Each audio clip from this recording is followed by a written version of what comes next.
What do you want to do now? Just wait till you're done. Oh, Tough that's to work funny it out. stuff. That's Thank funny you very stuff. much. You have lost a little weight, seriously, haven't you? Yes, I have lost some weight. Usually that happens before you're going to pass away. You know? People always say, he looked so good, he was thin, he went like that. How do you like that? Sorry, I brought it up. Too much, Sorry, I brought it up, yeah. Too much. Yeah. Carson simply asks Rodney a perfectly normal question about looking thinner. 30 seconds later, Johnny already regrets bringing it up. That was what made The Tonight Show dangerous in the best possible way. Carson could prepare the questions, but he never knew how far his guests would take them. Rickles, Robin Williams, Rodney Dangerfield, Jim Carrey. You know, comics are sitting there. Oh, yeah, he asked me over. Woo! Once one person went off the rails, the whole studio could follow. And these were the times things went the furthest. If you remember when late night was genuinely unpredictable, like and subscribe. Then watch Carson try to hold this room together. 1. Don Rickles, Rex Sinatra's interview. I grew up with you, listened to your music, in high school and so forth. It just occurred to me, crazy thought this afternoon. When you're in a romantic mood, and you're trying to make out, whose records do you put on?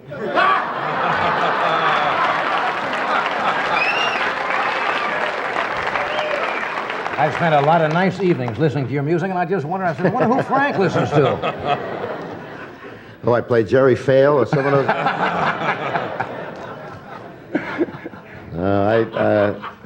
Interesting concept. Yes, it is. But you know. I can answer that by telling you that in those lovely moments, I play Daphnis and Chloe, or the Sunken Cathedral, the Engulfed Cathedral, all that kind of classy jazz. High-class I don't stuff, fool around with all that other stuff. Because... Hey, look, I know you're going to do another number with the band, because I know you got a recording session tonight, and really, on behalf... Carson starts things off gently, almost like he's genuinely curious. And that polite atmosphere is exactly what makes Rickles' entrance feel like someone just kicked the studio door open.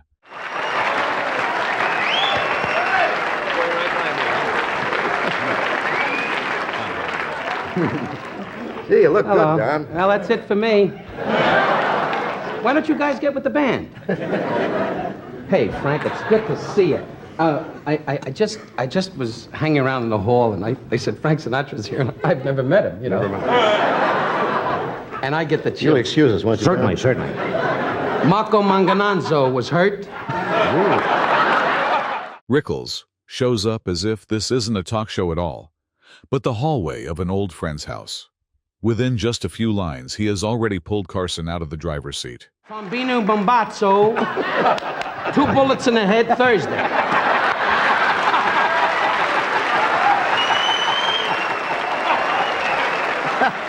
Now this you don't believe. Excuse us, Johnny, you're from the Midwest, you're busy going, is the truck loaded?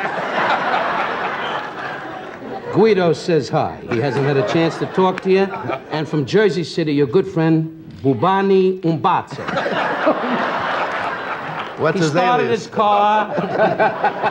started his car with your album on, and now he's a highway. Rickles keeps throwing more characters into the room, while Carson stands in the middle like the only guy who never got the script. The chaos feels completely alive, completely live. Oh, that's funny. But I tell you, I'm a Jew and you're an Italian, and here we have what?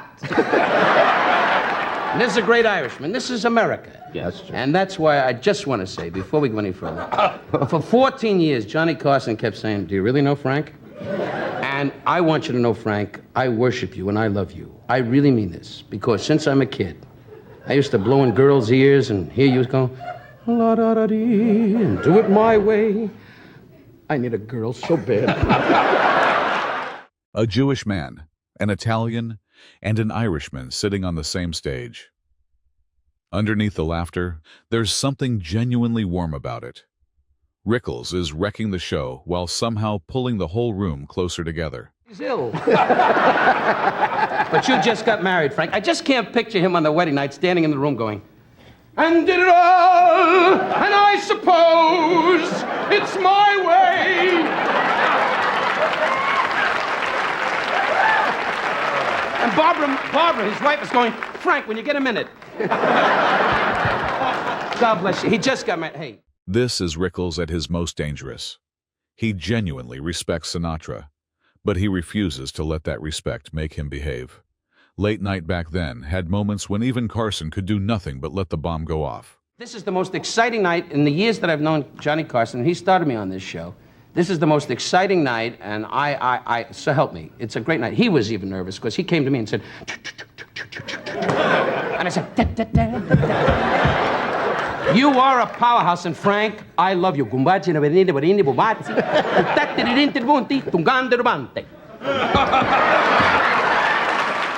After several minutes of chaos, Rickles suddenly lets you see just how happy he is to be there. That shift makes the whole thing feel like more than comedy. It feels like a night between people who genuinely care about each other. Can I tell a story about what this man did to me once? You may have heard about this. It was a true story. This is a long time ago, long before Don got married. I was eating dinner in a restaurant in New York, and I was sitting with some friends, and he came over to the table, and he said, Frank, do me a favor, will you? He said, I'm sitting with a very pretty girl, and I'm trying to make out, you know, and he said, I told her I know you, and she really doesn't believe me. Would you stop by the table? I said, all right. I was just about finished. I was down to the espresso. When Sinatra finally takes the stage back, it feels like an old friend, finally getting his chance to tell on Rickles. A very Carson-era ending. Nobody wins, but everybody in the room walks away with a story. 2. Robin Williams meets the one guy even wilder than him. When you were doing Mork and Mindy, how long ago? Was that 10 or 12 years? About 10. And Jonathan came on and did how many episodes with you? Oh, it was about 20 of them. Some of the funniest episodes ever done on television. We used to run out of film. It was kind of like those war movies where the machine gun goes, there's no more ammo! Yeah, he's been a friend of yours, friend of mine for many years. We would scare people. It was He's on his own show called Davis Rules with Randy Quaid, which is on the air later this fall. Would you welcome Mr. Jonathan Winters? Just a few memories of Mork and Mindy are enough to take you back to a time when television still let minds like Robin and Jonathan run free. It feels like the cameras simply turned on and did their best to keep up. We lost the fort. The Indians were sober. We were drunk this time. Well, great to be here. Nice to see you, my God. Nice to be here. How goes the battle? Well, pretty good so far. Made it across into Van Nuys. This kind of entrance has almost disappeared from late-night television. Jonathan walks out, and instantly the room feels like nobody knows where the next minute is going. Gosh, I was so taken with this guy. I was when I first met him, and on Mork and Mindy, we had a marvelous time. Those were good days. You had access to more medication in those days. Yeah, some of the shows were real quick. I noticed the stuff wore off tonight. Yeah. But, Columbian College Fund. Mr. Williams didn't know you in the days when you and I were when we were on the out sauce. Yeah, when we were having a little... Well, yeah, Johnny and I... Can we have those blocked for you? I'm sorry. Could we have those sent out and clean for you? It was easy getting them on. And now, here, you want to play with those? Oh, yeah. This way I won't have so much guilt. You rarely see Robin Williams look like he's sitting next to someone who speaks exactly the same language he does. A few exchanges between them, and an entire era of Mork and Mindy suddenly feels alive again on Carson's couch. Before we, General, what is your official title on that? General or just... General. I'd like to be a general. Okay. I was a corporal, and I'd rather be a general tonight. I want to congratulate... Makes me feel important. Yes, I want to congratulate you, General, on winning the Emmy for Davis Rules, the Best Supporting Actor. Well, I must tell you briefly about it. I know our time is limited here, but... Not really. I really didn't think that I was going to win, and otherwise I would have been there. And I turned to my wife of many years, and I said, what do you think, sweetheart? And she said, you don't stand a chance. And so... It's that kind of support that's kept you together, hasn't it? That makes one want to return to, the shaving lotion. Jonathan had a strange gift. The bigger the moment, the more casually he could talk about it. He came from an era of stars who never needed to remind the audience that they were legends. Oh, she just said, look at the competition. And it was just, Durning, my God, this guy from Evening Shade, and then, of course, Cheers and all this stuff. Right. They've been on many, many years. And I thought, well, what do we do? And fortunately, we had a thrilling evening. And that isn't a put down, because I know the guy that threw the evening is hopefully listening. We had a choice, one choice, of going to a fellow's house to have ribs. And thought I'd say his, no. But we had, they were marvelous ribs, hands, all that stuff. And then we sat down and watched. There were about 12 or 14 of us, and then they announced it. And I saw the picture of myself, the still. And there's no explanation, where is he? They can say a lot of things. And I was in just a house with a handful of other people, ribs. So, but it was a big thrill. I asked, and then the following day, I said, where is the award? That's right. And somebody said, well, since you weren't there, you don't get it. Was that your wife again? No red carpet, no perfect speech, just a house, a few friends, and an award somewhere in the background. Stories like this make Hollywood in the Carson years feel strangely close. No. How is the missus, by the way? She's fine. Good. She's fine. She looks better than ever. And of course, come on, we're not kids anymore, John, And but she's not bedridden, and It's not around the house. No, that's right. No. She's very active. But the romance is still there. But you've got to stay up all night, to keep her active. And a lot of things she say, I come at her and play these ridiculous games. I'm sure he plays the same thing. And do you wear this uniform when you? Sometimes, yeah. Sure. Nothing wrong with that. Just the cape, no pants. That's right. That's right. You react battle scenes, I suppose? Many times she'll say things like, I don't know what she means by that. Don't you have a ball game to watch? Jonathan was older, but his mind still refused to act its age. Carson simply let him go, and the studio started to feel like a late-night conversation between friends who had known each other forever. At any rate.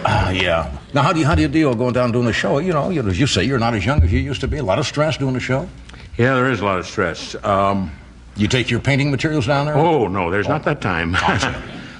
Usually I just get the legs begin to go. I was talking to an athlete the other day, a professional. He told me it was on a bus. And you had no way of knowing it. I had no way of knowing. I knew he was on a bus. He was in trouble. So he said he played with the Washington Redskins, and he said, the first thing to go, John talked very fast, and he was trying to get off. He couldn't get off the bus. Legs were really gone. And so somebody just dragged him off and faced him again.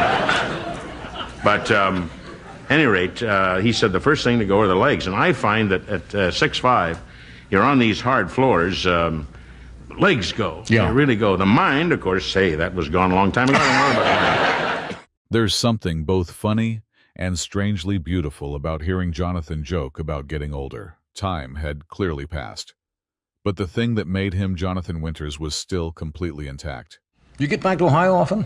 Oh, I haven't been back for really. Last year hard. Well, I'm sorry about the Reds. Can't throw baseballs at those guys and hurt them, and do that. At any rate, no, I get back every once in a while. There's always a guy with a toothpick, hey, how you doing, John? Very good to see you. How you doing out there? We don't see you. We don't get what you do here. Well, do you get anything? Not a lot. Not a lot.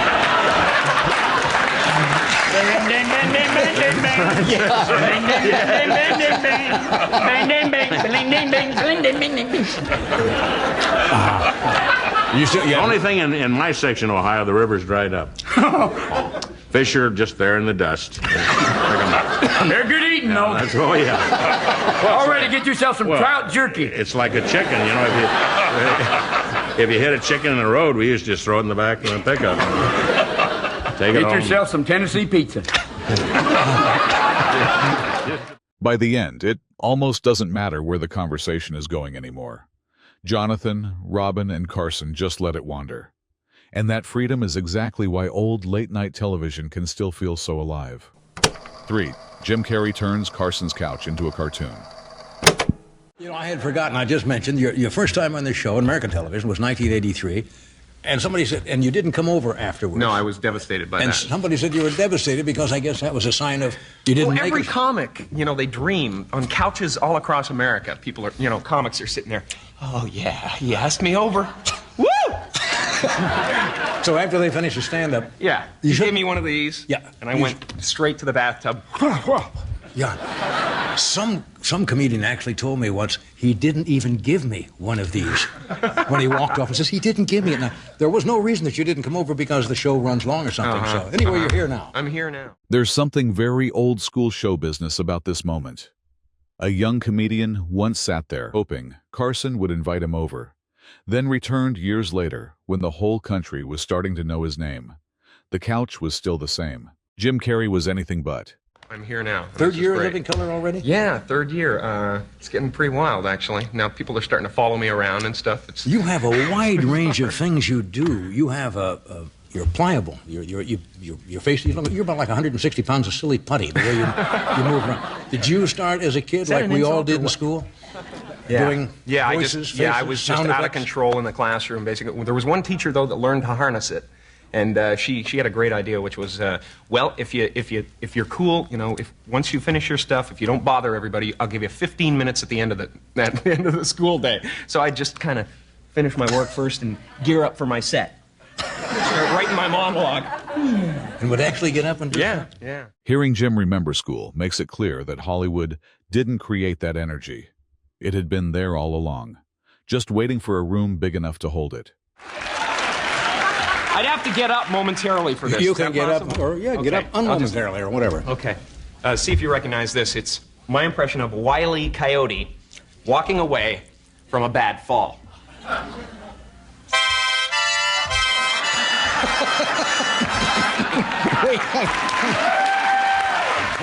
This is where the interview chair almost becomes unnecessary. Jim stands up, and The Tonight Show suddenly feels like a cartoon has climbed right out of the screen. Where does the mind go to come up with something like people? I don't know. It's sometimes it's things I see. Sometimes it's people I meet. I just click into little things about them that I'm interested in. Like I saw the movie Poltergeist, and since it's Halloween, yes. I do a little bit of a. Could I get some eerie music, Doc? You certainly can from this band, yes.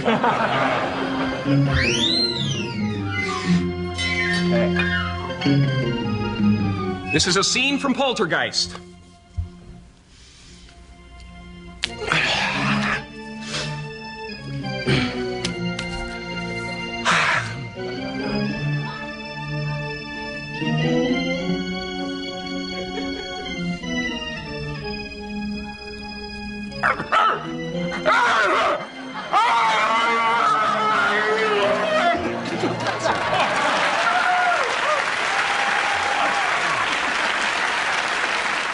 Jim had a way of making the studio feel much smaller than his energy. Carson steps back, the band plays along, and for a few minutes the show almost completely belongs to the guest's imagination. You got anything else in your repertoire you want to try out? Oh, geez. Well, I have a really mean Kevin Bacon impression, but I can't. I don't know if we should do that or not. Okay. Kevin, it's not my fault, man. Okay, That's try. right. They pushed you in. They goaded you into They did it. They did it. Okay, here we go. This may take a while.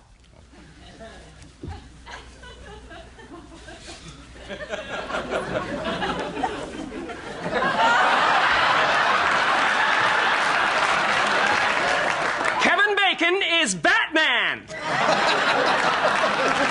Cool. That was cool, I know. That's cool. Deeply disturbed person. This is Jim Carrey, before Hollywood had fully figured out what to do with him. Everything is still raw, strange, a little too much, and that's exactly why it has so much electricity. You know, everybody works so hard in this business to get recognized. And then one of the things that happens when you get recognized, you all of a sudden you want the anonymity to be able to hide out. Yeah, sure. Does that bother you? Do you like it now? Do you like the attention you get?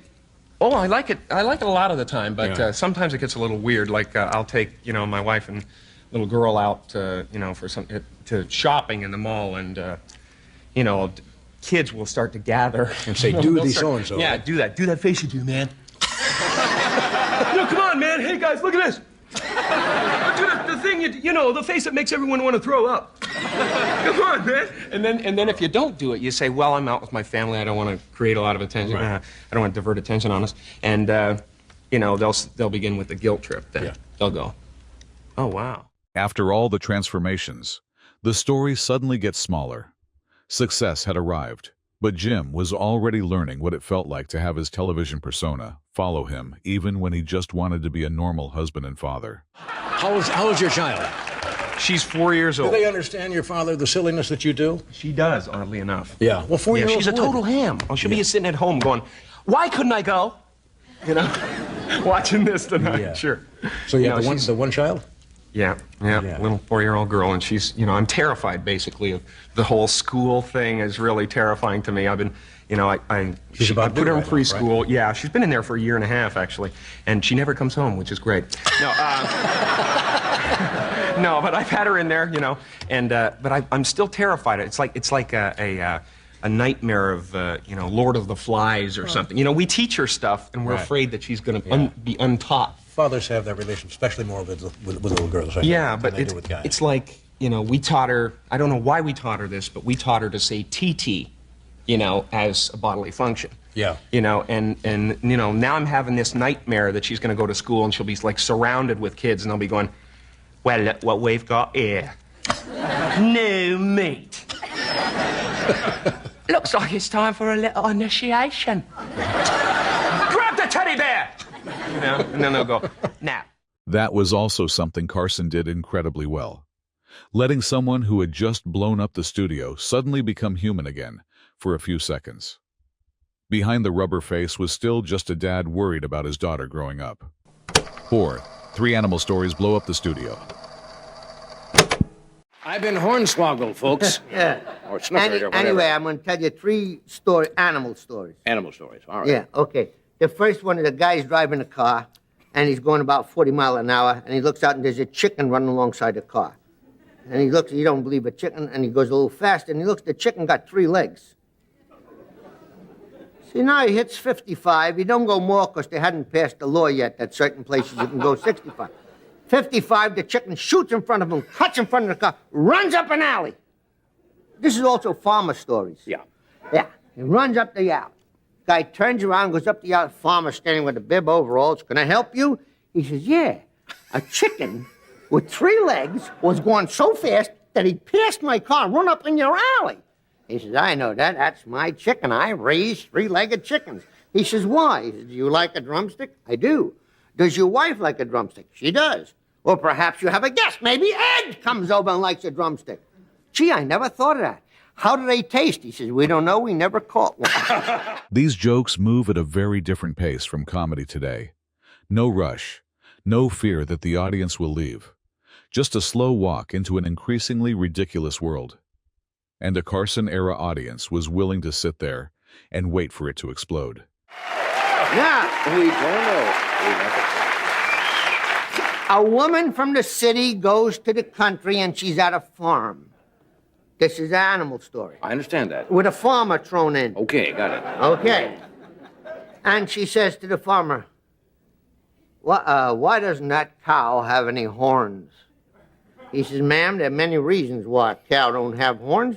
Now, some are a hornless breed, like Angus. They're a hornless breed. Some, they get old, we've been milking them, and after a while, they get sensitive to the touch, and they don't like it. And their horns, they can be a little rambunctious. We cut the horns off. It's no pain to the animal. And some, when they're just calves, we don't want them to have horns, and we put a few drops of acid where the horns would form, and there are no horns. But the reason that cow don't have any horns is because it's a horse. There's a very old-fashioned pleasure in watching someone keep a completely straight face, while the whole studio knows it's being led into a trap.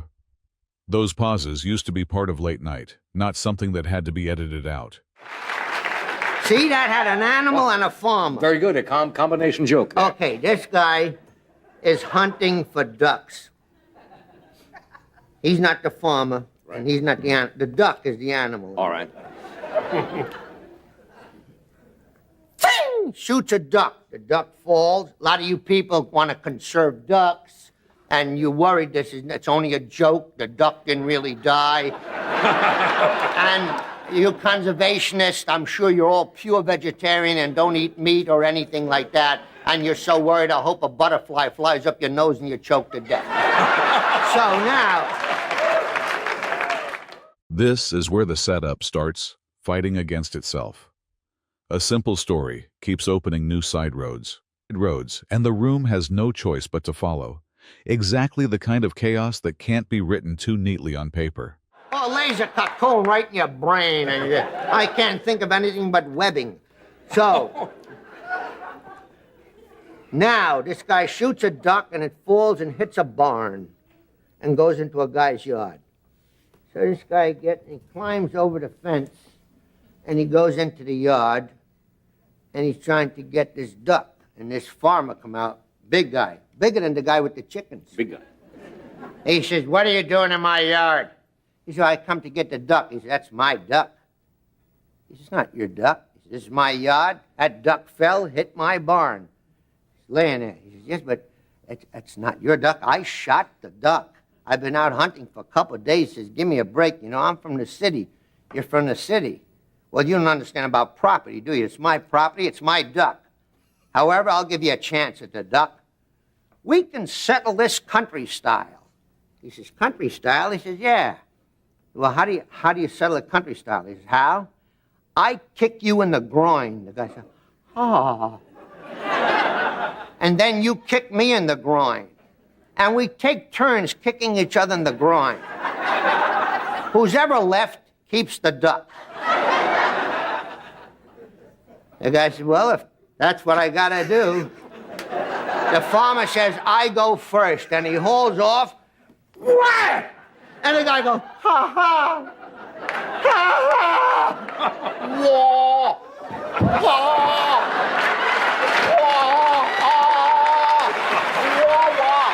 Nina, Nina, Nina, na, na, na. Whoa! Oh! Oh! Oh! Oh!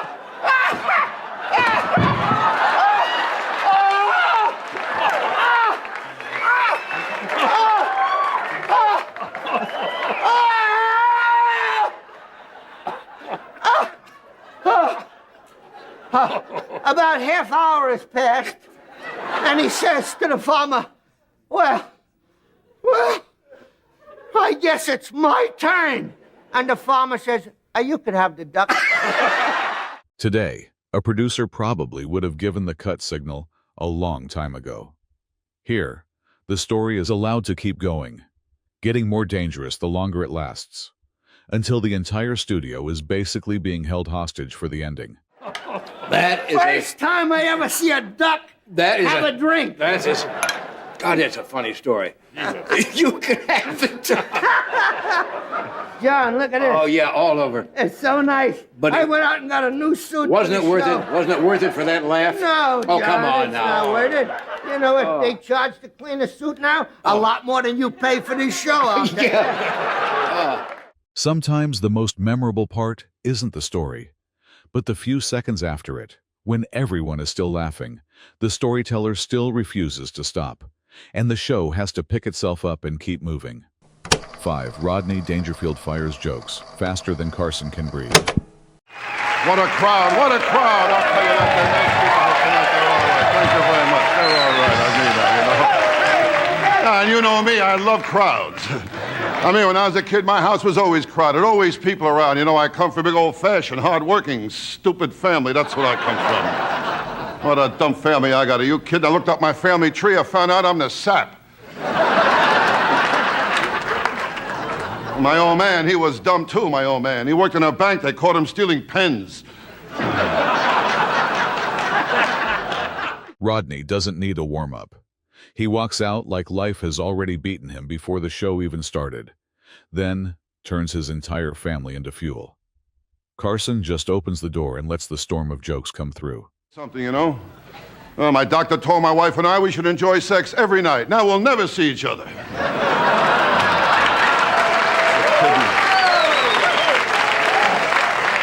I mean, my wife, I go for her. The trouble is she don't go for me. When my wife makes love to me, there's always a reason for it. Yeah, one night she used me to time an egg.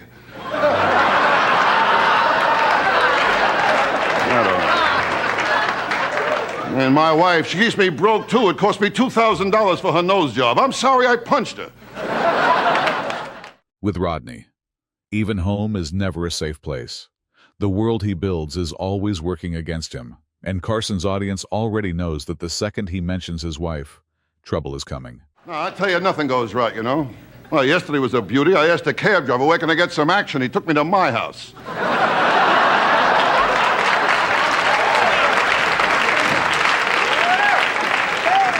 There's a lot of things go on around my house. Well, the other night in front of my house, I saw a guy jogging naked. I said to him, how come? He said, 'cause you came home early. Rodney can turn one tiny detail into an entire lifetime of betrayal. Every time he seems to hit bottom, another door opens to a floor even lower. I got a kid home, he's getting worse. I got a real mean kid, you know. Well, he scotch tapes worms to the sidewalk, then watches the birds get hernias. Kid, you kidding? Now, my neighborhood, that's getting worse, too. I live in a tough neighborhood, you know. My neighborhood, you see guys bowling overhand.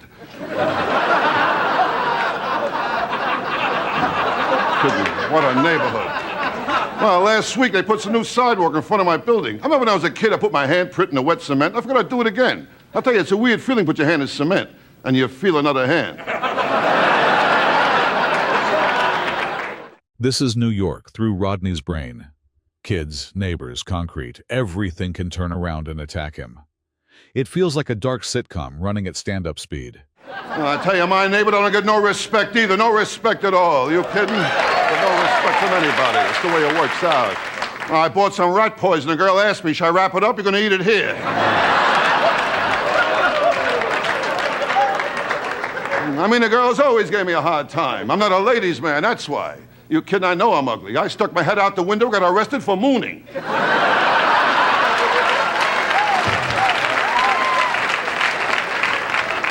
Well, my foster child saw my picture. Now he sends me $10 a month. And I was an ugly kid, too. I worked in a pet store. The people kept asking how big I'd get. By this point, no respect isn't just a catchphrase anymore. It's the law of physics in Rodney's world. Step outside, walk into a store, look in a mirror, and the universe finds another way to knock him down. I'll be in Dangerfield the whole month of June. You got to keep busy all the time, keep working, you know. And I relax, too, you know. Yeah. Oh, yeah. If not a relax, I went to a wild party. Did you? Tell us about it. Yeah, well, I played a new version of Russian roulette. Yeah, we passed around 6 girls, and one of them had VD.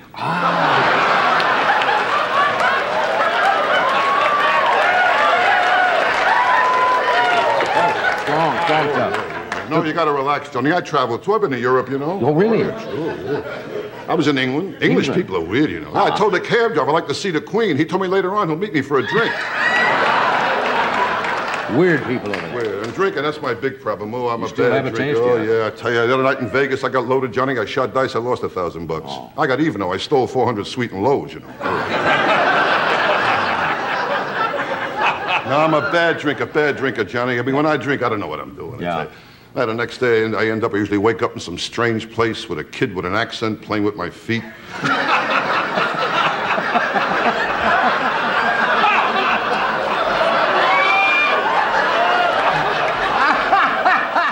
A lot of comedians finish the set when they sit down next to Carson. Rodney brings the set with him. The interview chair just becomes a smaller stage, and Carson becomes the only guy quick enough to throw the ball back. Now, I tell you, with me, eating has replaced sex completely. In fact, I had a mirror put in over my kitchen table.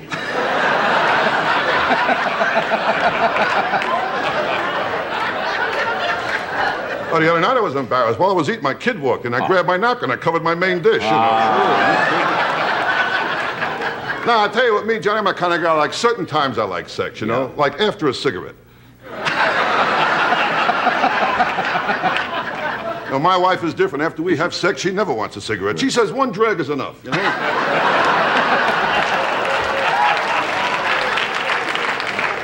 My wife... The older Rodney gets, the less he avoids the things people are supposed to say quietly.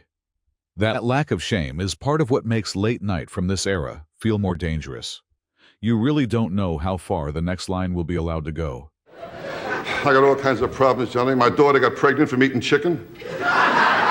Yeah, it was finger-licking good, and one thing led to another, you know.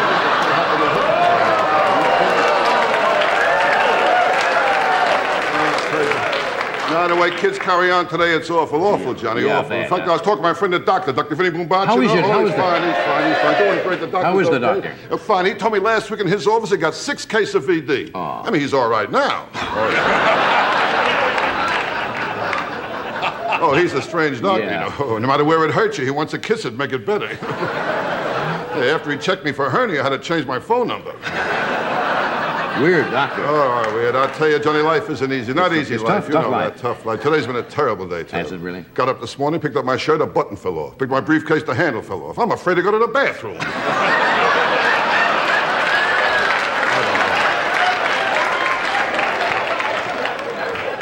By the end, there's almost nothing left in Rodney's life that he hasn't smashed for material. And somehow, the more pathetic he makes himself, the more the entire studio seems to love him. 6. Drew Barrymore makes Carson forget the script. Barrymore.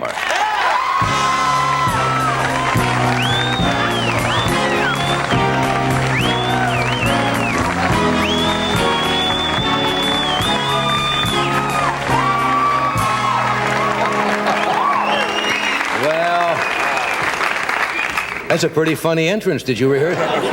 Did you rehearse that? No. Are you okay? Yeah. You know, you're not the first one ever to do that on the show. We've had some other people have come in there some night, grown-up people, who've missed that step and fallen right here.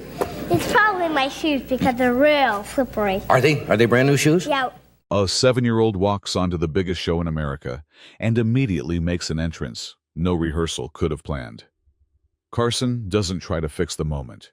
He simply lets that naturalness live. Nice to meet you too.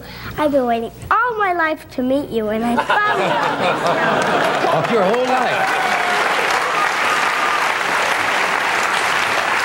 It's a miracle. It's a miracle. Well, that's why I stayed on the show an extra 7 years, just so you would show up here. Well, I wanted to meet you too because I've been reading all about you, and you're a lovely young actress.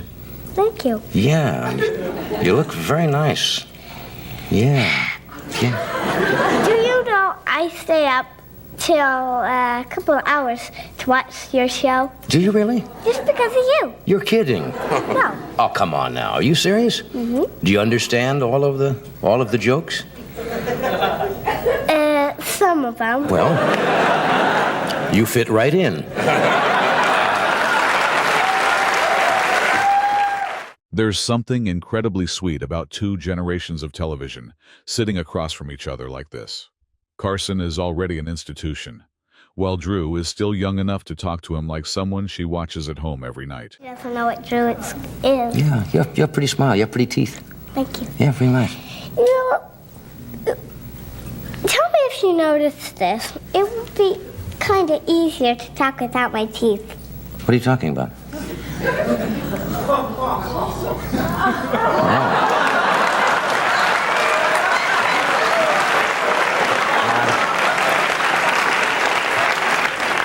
Let me see those now. Give me a little smile. They're really growing, aren't they? Yeah. So you wear this when you do? TV shows, yes. Well, at least you're honest. Now, most women I know would not do that. They wouldn't like anybody to know that secret that you were wearing a little clip in there. But you won't have to wear that much longer, will you? Flipper. Yeah, that's just till your teeth kind of line up and... Yeah, but they kill. Yeah? Doesn't it feel very good? No, they don't. This is the kind of chaos only a child can create. No calculation, no idea what image means, and no concern that the cameras are rolling. Carson just laughs and lets the moment turn itself into history. Now, don't forget that when you leave now. It's not polite to leave teeth on somebody else's desk. Over. No, my mom would kill me if I left him here. Your mother would kill you. Yeah, she was about to when I lost him the other day. Yeah. Is your dentist obviously made those for you? Yeah, Dr. Smith. Dr. Smith? He's a real good dentist. Good dentist? He made my retainer, too. It's purple. Yeah? Do you like going to the dentist? Of course. Are you serious? You're the first person I've ever met who likes to go to the dentist. Yeah, I like to have my teeth cleaned and have that yucky stuff in your mouth. Tastes good. Tastes good, huh? Yeah.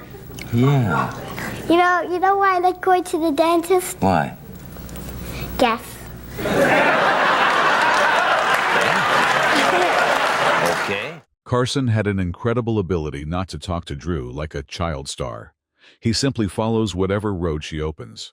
And that's why the conversation feels so unusually real. I may end up running off with you myself, you know. That's what Steven says. It's Steven Spielberg? Yeah. Yeah. He's a good director, isn't he? Yeah. Yeah. How did you get the part? Didn't you have to go in and test for this? Well, first he interviewed me for Poltergeist. Poltergeist. Mm-hmm. And actually, I didn't want to do that movie because it was kind of scary. It was too scary. And probably if I went in and I said, "Excuse me, but it's my film," he'll probably say, "Isn't it too scary for you to be in?" Yeah. So he interviewed me and he said, well, she has too much personality. So he said, we're going to interview, I'm going to make a movie and it's going to be E.T. the Extraterrestrial. And she said, and Kathy Kennedy said, wait a minute, don't you have to interview her? And she goes, that's one good reason. Yeah. And so first he interviewed me, see if I could be in awe of something. In awe. And whatever it's called, okay, so. In wonderment, in awe, right? You have to. Yeah. Like, oh my God, the ceiling's crashing in on me.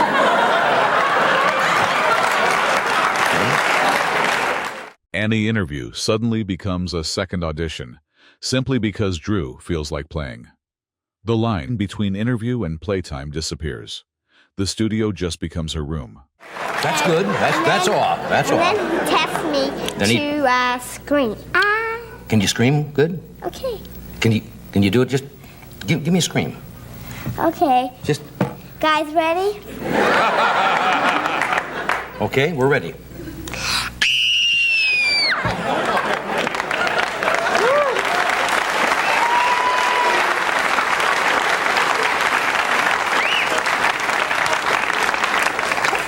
If you do that with your teeth in, they'd be over there about 40 feet away. Because you did have to scream in the picture, didn't you? That's a good scream. Yeah. Have you always been able to do that? Yeah. Yeah. But it was quite hard at the time. I had a sore throat. Had a sore throat and you screamed anyway. But you know what? What? I said, Steven, I'm going to try my best. So I practiced so much at home that I was able to do it. Mm-hmm. So. Nothing needs to be added to the chaos here. A 7-year-old, one enormous scream, and the studio's real reaction are enough to remind you why live television always carried a little bit of lovable danger. Yeah. Can I say hi to Steven? Sure, you want to say hi to Steven? Yeah. Sure. Hi, Steven, I love you.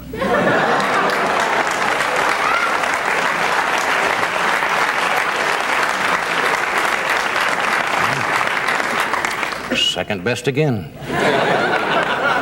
Story of my life with women, yeah. Are you going to do another motion picture? I'm hoping. You hope so, huh? I shouldn't tell you this, but I think there's going to be a sequel. You shouldn't. Are you telling some? You weren't supposed to tell me? Well, I can tell you.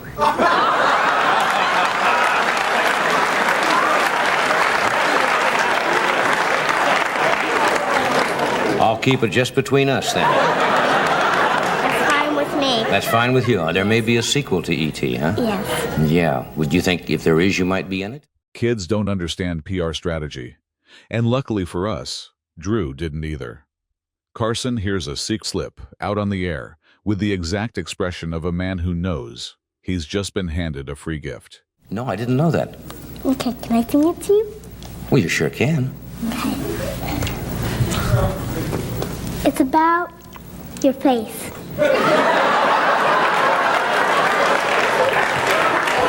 About my face. Okay. You got the cutest little baby face. It is so cute.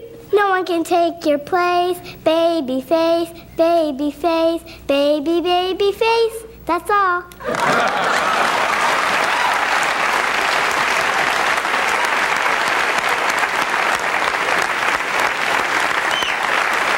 Thank you. You know, No woman has ever sung to me before with her teeth out. do you know it's true? What's true? You do got the cutest little baby face. You think so, huh? And you deserve that song. Well, that's very nice. And I like you, too. Thank you. And I wish you much success, and would you like to come back and be on the show again sometime? I'd love to. Well, you've got an invitation anytime you want to. Okay? I want to thank you for coming. Okay? By the end, the show barely feels like a movie promotion anymore. It's just Johnny Carson and a 7-year-old girl, too natural to realize she's creating one of the sweetest memories that Couch ever had. 7. Tim Conway shows up after 15 years and wrecks the show. Let me tell you why Tim Conway's a funny man. He thinks funny. He does funny things. About a couple of months ago, we showed a movie at the house, Joanna and I. And we had, I think Harvey Korman was there and 2 other people. And we invited Tim Conway. And Tim said he had to come a little late. So we're having dinner in the dining room, and the doorbell rings. And the gentleman we have working for us at home, Eugene, answered the door and came back and said, the projectionist is here. I said, fine. And we went on eating. Now, what had happened? And 10 minutes had passed, and we figured the regular fellow who comes to run the picture has gone to the projection booth. So we sit there, and about 10 minutes later, it was Tim Conway who had come, and right. Tim simply said, and Gene didn't recognize him, right. Tim says, I'm here for the picture. And Gene took Tim, led him into the projection room. And so Conway, with his mind, sat in there for about 10 minutes and finally walked out while we're having dinner and says, I got the first roll of film on, the picture will be ready in about... Carson doesn't even need to ask a question. He already has the perfect Tim Conway story ready. That's the sign of a rare kind of comedian. Someone who is funny even when there's no audience, simply because there's always one more bit running in his head.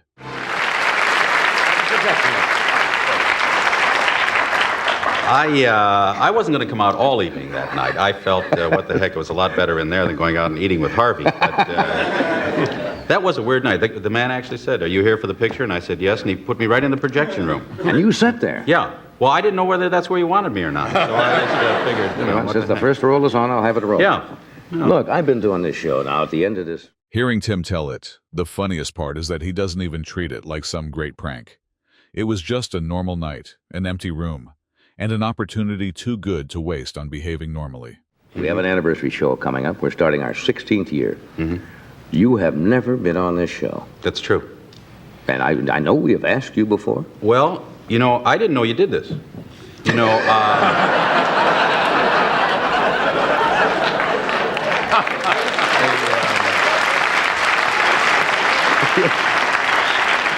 No, that's true. Now, we've known each other, 4 or 5 years, and you have never said what you do, so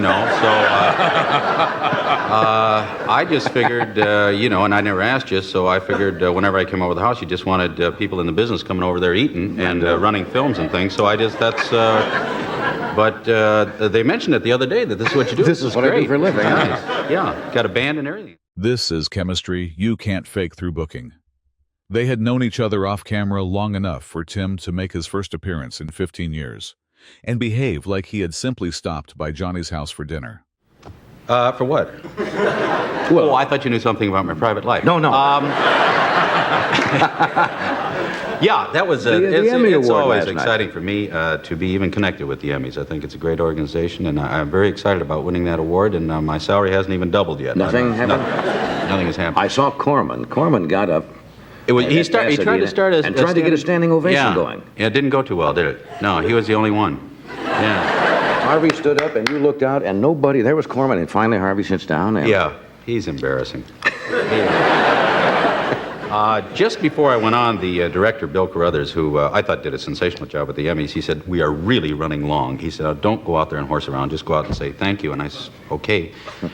They didn't realize they were talking to the wrong fellow, I guess. Yes. And I just happened to have that telegram with me, and so I thought I'd kind of read it, because I thought it was important to me. Wasn't that from Angie's Pitch and Putt? Angie's Pitch and Putt, yeah, Tarzana Pitch and Putt, yeah. Yeah.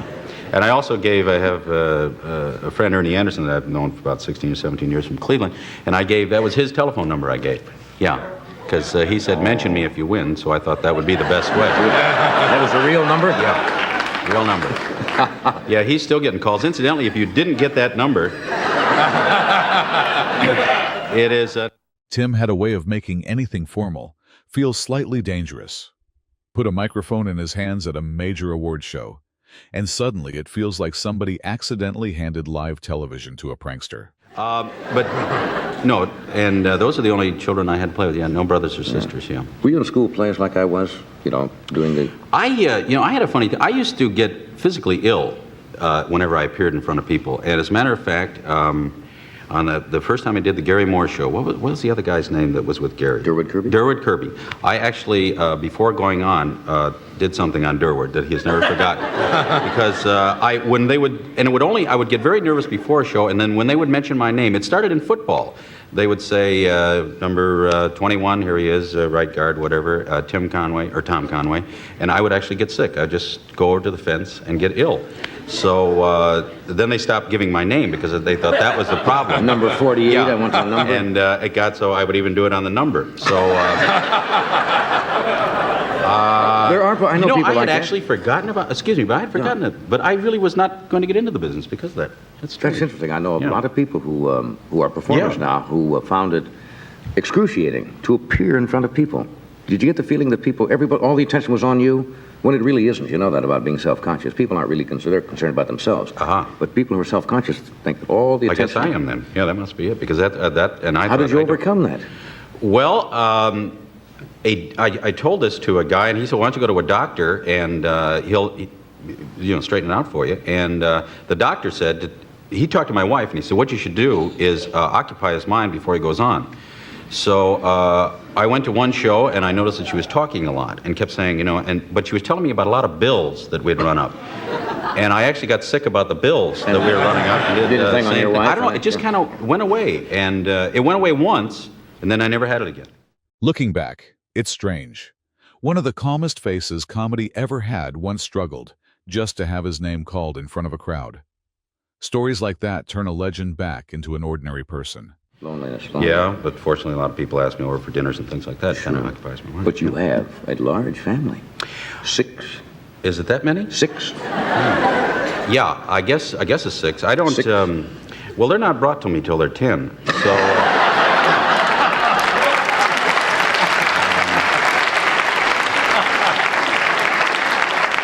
Cuts out those bad years. Yeah, so I've only seen 3 of them. But there are other littler ones running around the house. I noticed that. 6 of them?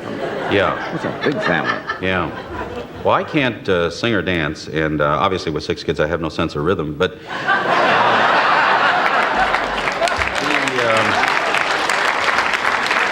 No, I love I am the best father in the valley. I hear that. Yeah, I really am. I live for my kids, I really do. I didn't care too much for the early years. I mean...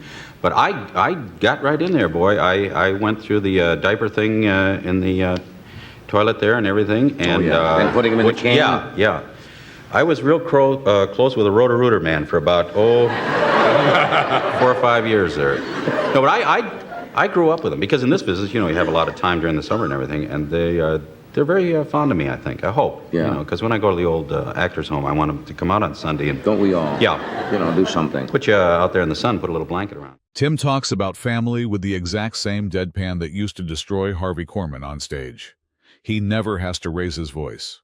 He just holds that face long enough for normal life to start sounding suspicious. Yeah. We have a hold on the suite over there. Yeah. How long have you known Korman? Oh, I would say 10 or 11 years, yeah. So you get to him easier than he gets to you. You can break him up. Harvey's a pretty easy breakup.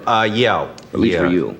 Well, that started kind of, we were in the dressing room one day during the Burnett show, and he had on a chicken outfit with red stockings and big chicken feet and feathers. Was he in a sketch or just no, he just come in from home. I just wanted to...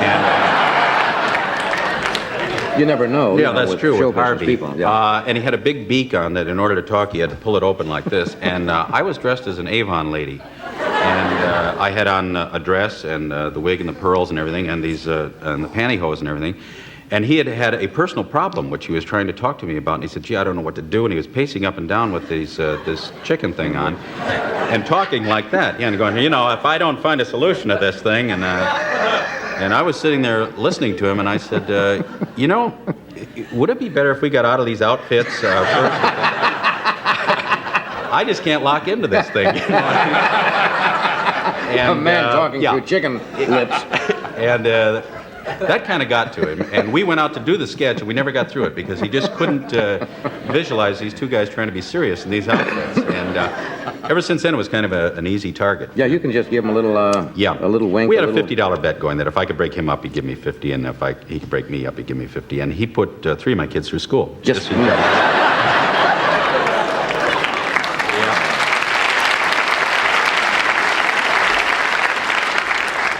You've done some great sketches on Carol's show over the years. The dentist sketch, there are a million sketches you do. What's your favorite?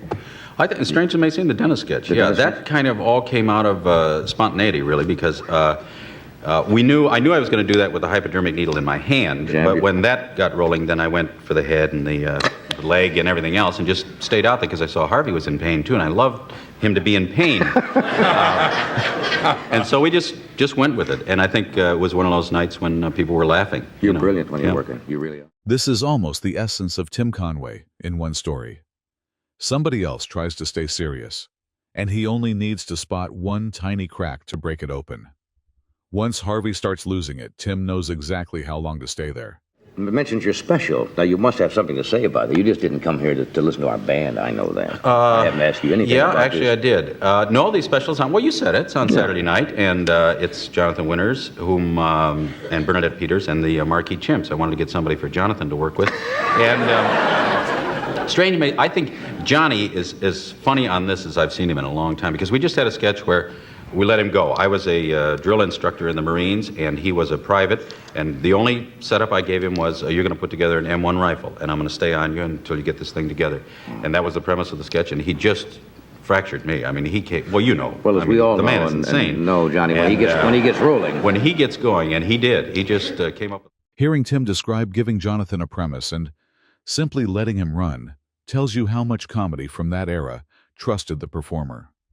Sometimes the best plan really was to put 2 crazy people in the same room and get out of the way. 8. Robin Williams turns The Tonight Show into a storm. One of our more serious actors. Yeah.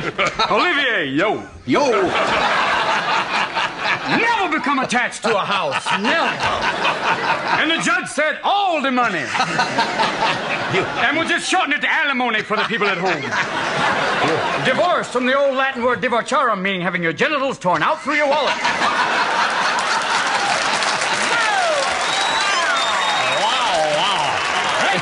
That's from the Latin. Carson has just introduced a Robin Williams being praised for serious acting, and the man who sits down is immediately the familiar Storm.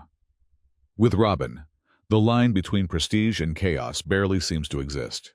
Well, it's nice to see doing that real... Simple stuff again. That real heavy drama show has kept you, Doing that Shakespeare stuff. You think about Shakespeare, you think about a man basically with the education, second-grade education, wrote some of the greatest poetry of all times. I think maybe not. I don't know. Wandering around Stratford after a couple of beers, knocking on doors, going, is this 2B or not 2B? Right! I wrote that! That's mine! That's mine. I'm William Shakespeare, right? Kiss my tights. Yeah. Did you ever do any Shakespeare? You did Waiting for Godot? I did Waiting for Godot. Yeah. I did Shakespeare. It's exciting to wear tights and have people go, I can't see anything. He's no Nureyev. Someone give him a dagger. Robin could genuinely love Shakespeare and still turn it into a playground in the same breath. That was the kind of energy Carson never needed to control. He only had to ask another question and watch Robin run. That's just the winter of our discontent. Aye, let it breathe. You ever picture different people playing Hamlet, say to be or not to be, like Stallone? Oh, Stallone. Mel Gibson just did Hamlet. Pretty good, I hear. It was wonderful, I hear. It's like great to hear, right? But Stallone, I couldn't see. Stallone, you could feel like to be or what, Schwarzenegger walks into the room. I'm back. Watch out, Denmark. Mother, come here. I love you. Big kiss for you. Sorry, you're dead. Look over here. I'm going to do another speech, but first, I'm going to tear through a wall and flex my nipples. One of the great pleasures of watching Robin is the sense that any famous person can suddenly appear in his head without warning. The studio becomes an entire casting room controlled by one man. I know Nicholson, you could think of him. Yeah, he could do Nicholson. great. He'd be a great Hamlet, just like, Neither a borrower nor lender be, and the T-shirts keep for thine self. these are obscure references, but we must. We throw him in just to keep the audience Shakespeare understood. said, was it not him that said, kill all the lawyers first? But of course, there were no agents then. That's right. Who knew? Who knew? 10%. My lord must give up that check for not feeling this. Robin doesn't really change subjects. He slides from one world into another. In a few seconds, literature, Hollywood, and show business all blend together like his brain has no doors between rooms. Copy of the letter that George Bush wrote to Saddam Hussein. Oh, yes. We were wondering when that was. You had it. Can you reveal? Without affecting national security. I don't know why they found this offensive. It starts off, Dear Oil Sucker. I don't know. Gets it off the... And that man's named Tariq Aziz. Doesn't it think like they should have a little thing he's saying like, we want peace, and underneath it says, he's lying. It's Joe Asuzu. You want to think about the whole thing, though. You want to solve problems in the Middle East, you send John Gotti. It goes, Saddam, how you doing, babe? Okay, here's the deal. You get out of Kuwait, I give you Jersey. Okay. Bingo, he's out the next damn day. All of a sudden, wow, things start happening. Mingle, mingle, mingle. And I know that they've got Quail locked up in some back room going, okay, let's go over it again, okay? Okay, ready? Okay, here we go. Let's go over it one time, you okay? Assad, you did. Okay, try it again. Aziz, what did he say? No, try it again. Assad, you did. No, try it one more time. Hussein, nobody. Okay, try it again. Gaddafi, God bless you. Not that one. This is something late night used to do very differently. The evening news could end, Robin could walk out, and the entire political world could melt into one shared hallucination. Carson just sits there and lets current events dissolve in front of him. Grind that down. It's a little frightening. I'm going to ask you one serious question all tonight. Oh, one serious When you're doing the thing like first of all, you're a good actor. You're really a marvelous actor. But it's so nice.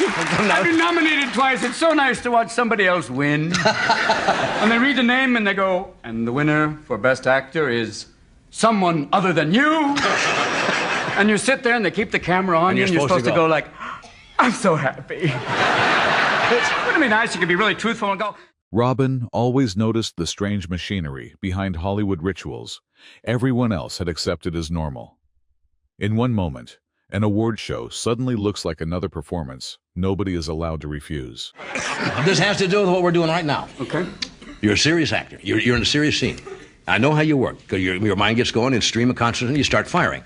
When you're in those scenes, you ever get to the point where all of a sudden you're saying, hey, there's no laughs here, and you want to veer off and go into the comedy thing? There's sometimes, I mean, it was weird. In this movie, I was working with Robert De Niro, who was obviously a whole other style. Yeah, well, Bob is not a funny guy. I think Nostradamus said, when they meet, that will be the end. I mean, he's a different style. Yeah, it's like, how you doing, Bob? What? And it's, you're afraid that if you look at him the wrong way, it's like, hey, Bob. I mean, you have to you find a way of dealing with it, but there's sometimes where you have to break the mood, because we're working in a mental hospital for 5 months in Brooklyn, and every day you'd walk in, there'd be a little guy staring, there'd be like this, there's a lot of doors and only 5 keys. And you'd be there and you'd walk past and there'd be a guy waiting at the window going, do I look nuts to you? Do I look nuts to you? Do I look crazy to you? And you realize it was one of the doctors. This is the beginning.